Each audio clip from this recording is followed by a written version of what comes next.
నమస్తే అన్న అందరికీ నమస్కారం. కువైట్ మరియు గల్ఫ్ దేశాలు ఏవైతే ఉన్నాయో సంచలనమైన నిర్ణయం తీసుకోవడం జరిగింది. అలాగే ఈ దేశాలకు సంబంధించి సౌదీ అరేబియాలోని జద్దాలో ఒక సమావేశం జరిగిందనమాట.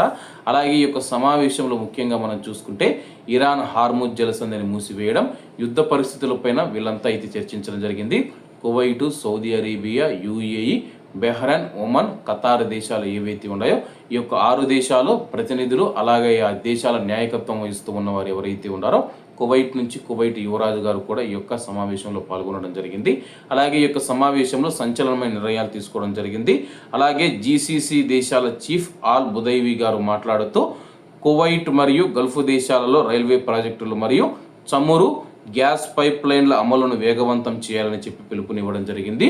ప్రస్తుతం ఉన్న పరిస్థితుల్లో మనం చూసుకుంటే కానీ గ్యాస్ పైప్ లైన్లు ఏవైతే ఉన్నాయో ఆయా దేశాల నుంచి ఇతర దేశాలకు వేయాలని చెప్పేసి, ఒకవేళ ఈ దేశాలలో యుద్ధ పరిస్థితులు ఉన్నా సరే కానీ చమురును మనం ప్రపంచ దేశాలకు ఎగుమతి చేయడానికి గ్యాస్ పైప్ లైన్లు, అలాగే చమురుకు సంబంధించిన పైప్ లైన్లను ఏర్పాటు చేసుకోవాలని చెప్పేసి కువైట్ మనం చూసుకుంటే ఇప్పటికే సౌదీ అరేబియా వరకు పైప్ లైన్ పూర్తి చేసింది.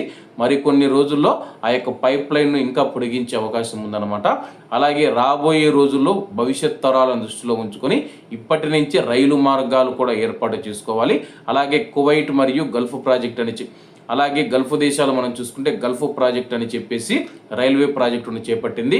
అది ఎంత వీలైతే అంత తొందరగా పూర్తి చేయాలని చెప్పి ఈ యొక్క సమావేశంలో గల్ఫ్ దేశాలు నిర్ణయం తీసుకున్నాయన్నమాట. ఎందుకంటే రైలు మార్గం ఉంటే కానీ ఆ రైలు మార్గం ద్వారా చమురు ఎగుమతులు కూడా చేసుకోవచ్చని చెప్పేసి కువైట్ మరియు గల్ఫ్ దేశాలు భావించాయన్నమాట. ప్రస్తుతం దీని యొక్క అమలును వేగవంతం చేయాలని చెప్పి నిర్ణయించడం జరిగింది. అలాగే ఇరాన్ హార్ముజ్ జలసంధిని మూసివేయడం, అలాగే కువైట్ మరియు గల్ఫ్ దేశాల మీద ఇరాన్ దాడులను జీసీసీ దేశాలు, గల్ఫ్ దేశాలు తీవ్రంగా ఖండించాయన్నమాట. కాబట్టి అందరూ బాగుండాలి, అందులో మనం ఉండాలి. అందరికీ నమస్తే అన్న, జై హింద్.